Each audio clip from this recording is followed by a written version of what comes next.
So expanding brackets is a process that we use in algebra to remove brackets from an expression. So you can see this expression here, it's got brackets, and when we're expanding them, we're getting rid of them. So what we need to do is we use this 3. We know that this is actually a multiplication here.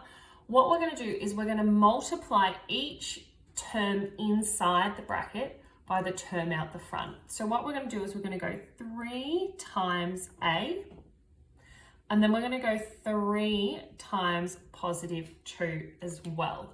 So the way I can write that out is I'm going to go 3 times a, because that's what's happening with this first arrow.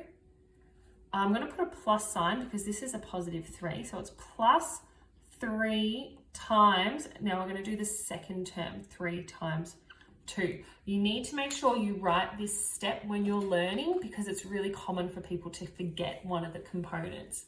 So 3 times a, that can just be written as 3a, and 3 times 2 is written as 6. So this answer here, we have got the expanded form of this expression. So we've stretched it out and then removed the brackets by doing that. All right, so for this next one, we get the term out the front and we multiply it by each term inside the bracket. Now there's 1, 2 terms inside our brackets. So the first thing we're going to do is we're going to go 4 times b.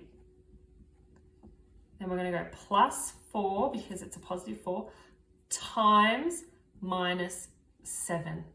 Okay, so 4 times b is this first bit. 4 times minus 7 is this second bit. Okay, so 4 times b is going to be 4b. A positive and a negative make a negative. 4 times 7 is 28. Now, if you're not sure how to do that little bit, you can use your calculator to help you. Okay, so this is the expanded form of this expression. All right, so this one has a pronumeral out the front. That doesn't matter, okay? It's still the same process. We're going to go outside times the first term, the outside times the second term. So we're going to end up with y times y plus y times minus 3. Okay, y times y is the first one, plus y, because this is a positive y, plus y times minus 3. So y times y is going to be, so we're doing this bit first, y times y is going to be y squared. And then this second bit, a positive and a negative make a negative, and the 3 and the y combine to give you 3y. All right, so you can see I've actually got 2 sets of brackets here that need to be expanded. So we'll do this one first. We're going to go this times this and this times this. That's the first thing you're going to do.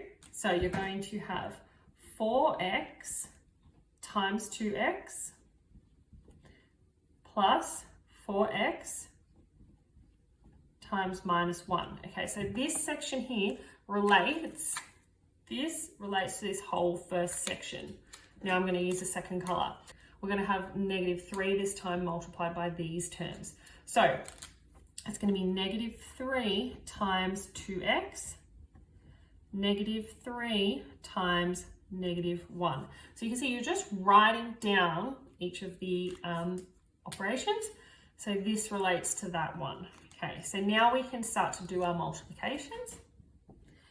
4 times 2 is 8, and then we're going to end up with x squared. Okay, if you're not quite sure how to do that, you need to watch our video on simplifying expressions using multiplication.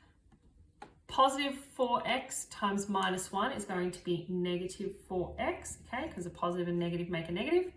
Then we've got a negative and a positive, so we're going to get a negative here. 3 times 2 is 6, and then we're going to put the x on the end.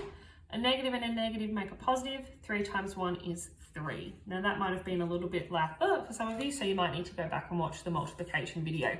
All right, now we're up to doing a little bit of like terms. So you can see we need to decide what is like. So this is a like term of this, whereas these do not have like terms. So I'm going to write 8x squared. Negative 4 take away 6 is going to give you negative 10x. And then you're just going to put the plus 3 on the end.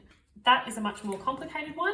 So you just need to make sure that you're multiplying the term out the front by the terms on the inside.